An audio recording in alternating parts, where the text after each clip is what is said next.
So we're just on the track here in St Moritz. We're about to meet Charlie Grice to find out what his plans are for the rest of the season and the goals going forward.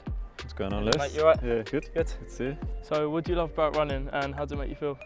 I love running because it's such a pure sport. There's no one else to blame when you're on the track. It's just you, down to you, you know. Honestly, what you put in is what you get out most of the time. Yeah. So that's one of the things I love about it. Like you as well, I used to play football. Yeah. And if your team's losing, you try and put the blame on everyone else. With athletics, it's only down to you. If you don't perform how you want to perform, you can only put it down to what you haven't done. I started getting a lot of injuries and stuff with football. I used to play county level, but in order to get that next level, it's very difficult because it's all opinion based, isn't it? Yeah. If they think you're good enough or not, whereas athletics is it's just you're good enough or you're not. Yeah. Yeah, so with English schools being your sort of breakthrough race for you, deciding to take athletics to the next level, I raced English schools last year and the steeplechase comes second. Yeah. But what would be the best advice from you to juniors and under 20s, kind of going through under 23s to senior level to stay motivated and stay in the sport? I would say be confident of your setup, so whether that's going to university or staying at home with your current coach and club. For me, I went to St Mary's University, which enabled me to get a degree and continue my running at a really good level because I was training with better people, and I think that's something you've got to look at. In order to get better, you want to be training with better people. Yeah, 100%. And be in a good environment that supports what you're doing. So whether that's America or one of the top British universities, then I'd say definitely do something like that because the dropout rate is pretty big when you get to your age. Because it's tough getting like the funding and doing it, you know. When you was an under 20, what sort of like training or mileage was you on? Because I think the one thing I struggle with, and a few people I know as well, is getting the balance of not doing too much, but then you want to do direct amount. I think it varies for everyone because everyone's so different. Like for me, I'm more of a low mileage, quality based training. So in the winter, I run maybe 60 to 70 a week. In the summer, obviously less, but it's all about the intensity of your sessions, and the quality of the sessions is what's going to improve you as an athlete. It's just the recovery runs. It's important to take the easy days easy, you know. Yeah. So I think it's just a case of figuring out what works for you, and at the end of the day, if you're staying healthy and you're getting consistent training in, then that's what's going to make you improve. It's far better to have a year of no injuries and get the work in rather than just go mad for like 2-3 months, and then just getting injured. So. There's no point rushing it. It does take time to develop to get to that next and level. when I was your age, me and my coach, like I'd always want to do more, but my coach would always like hold me back, and he would like increase my training, like my volume by like say 10% a year. Okay. So it's just kind of like adding on little bits every year because you still want to hold stuff back that you can improve with. Yeah, you don't want to be hitting like 90-mile a week, and then you've got nothing to build on. So yeah, it's a smart way to do it. And you want to keep the speed as well because that's what wins races, right? On the track, you've got to have a fast last lap. Kick. Yeah.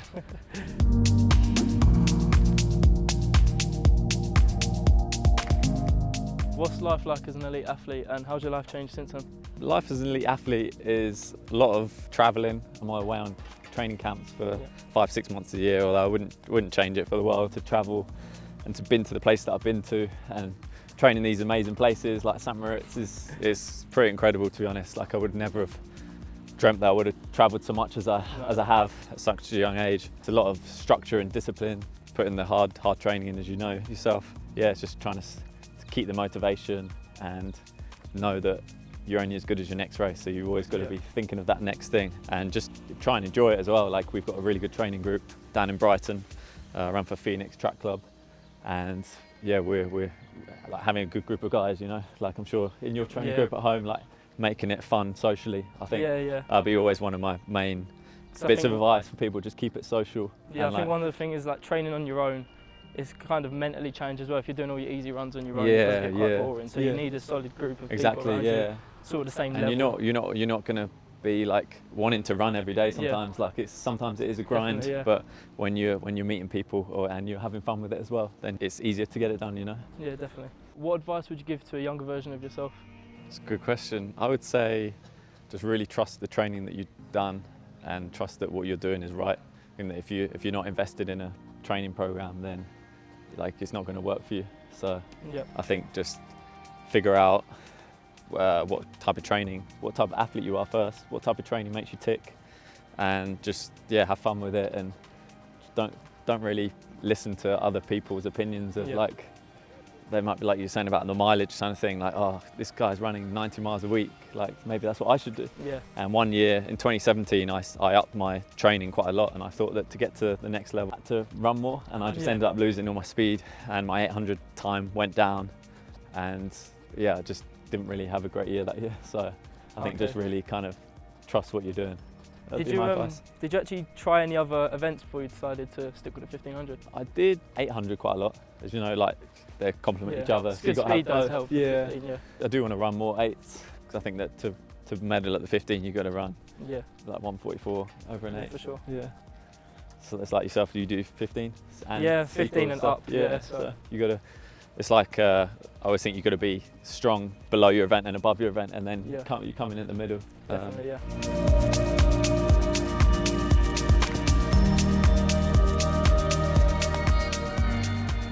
How's your 2019 season going so far? Really good. Couldn't have hoped for much better, to be honest. Like I ran a personal best a few weeks ago in Monaco. I ran 3:30 for 1500, so it's 3-second PB. So big PB. Yeah, kind of didn't really expect it, to be honest, because I was injured after the indoor season. I tore my plantar fascia tendon, so I was out for 2 months. I think just having that break was maybe like a blessing in disguise, just let my body just recover. I did a lot of swimming and biking to keep my fitness up, and Monaco's always the fastest race of the year for the 1500. I've been winning a few of the lower level races, like a few of the Grand Prix, a few of the IAAF races, and I'm racing an 800 on Saturday in Switzerland. What does a typical training week look like for you in terms of your sessions and your easy running?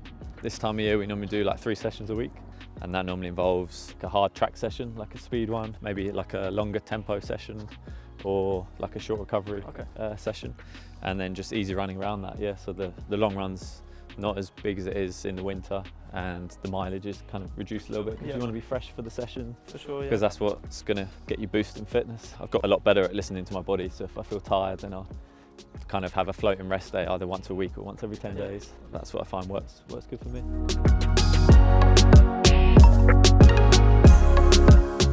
Well, thanks for your time out here in St Moritz, and all the best for the rest of your season. No worries, mate. I'm going to keep an eye on your performances. Cheers, mate.